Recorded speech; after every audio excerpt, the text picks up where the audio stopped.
Just শুরু, আরো অনেক অনেক হোক এই দোয়া করছি, এবং আরো অনেকেই আছে ভালো লাগছে। আমি তো অনেক কিছু অলরেডি তাকে লিস্ট পাঠিয়েছি যে ভাইয়া এগুলো নিব, অলরেডি এসে বলে। আচ্ছা আমি একটু বলে দেই, আপু অলরেডি 18 Pro Max এর জন্য আমাকে বুকিং করে ফেলেছে।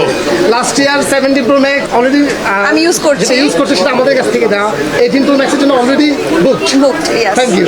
আমার খুবই ভালো লাগছে আজকের উদ্বোধনীতে এসে, কারণ উদ্যোক্তাদের কিন্তু একটি স্বপ্ন থাকে যে আমাদের এত বৃহত্তম শপিং মল যেটা যমুনা ফিউচার পার্ক, এখানে উদ্যোক্তাদের একটা স্বপ্ন থাকে। যেমন ফোনেক্স ব্র্যান্ড, ওনারা বলছিলেন যে ওনাদের আগেও কিন্তু অনেক ব্রাঞ্চেস আছে, ওনারা 8 বছর ধরে বিজনেস করছে, কিন্তু যমুনা ফিউচার পার্কটা ছিল ওনাদের একটা ড্রিম প্রজেক্ট। সো আজকে কিন্তু সেই ড্রিম ফুলফিল হয়েছে। So I guess big congratulations for phonics এবং যমুনা ফিউচার পার্কে ওনাদের ফ্ল্যাগশিপ স্টোর। যেভাবে যমুনা ফিউচার পার্কে এসে অন্যান্য উদ্যোক্তা বা ব্যবসায়ীরা প্রচার হয়েছে, আমি আশা রাখছি আই গেস ফোনেক্সের অলরেডি আমি কিছু প্রোডাক্ট দেখেছি, আমার ভীষণ ভালো লেগেছে। ওদের বেস্ট সেলিং প্রোডাক্ট হচ্ছে আইফোন। সো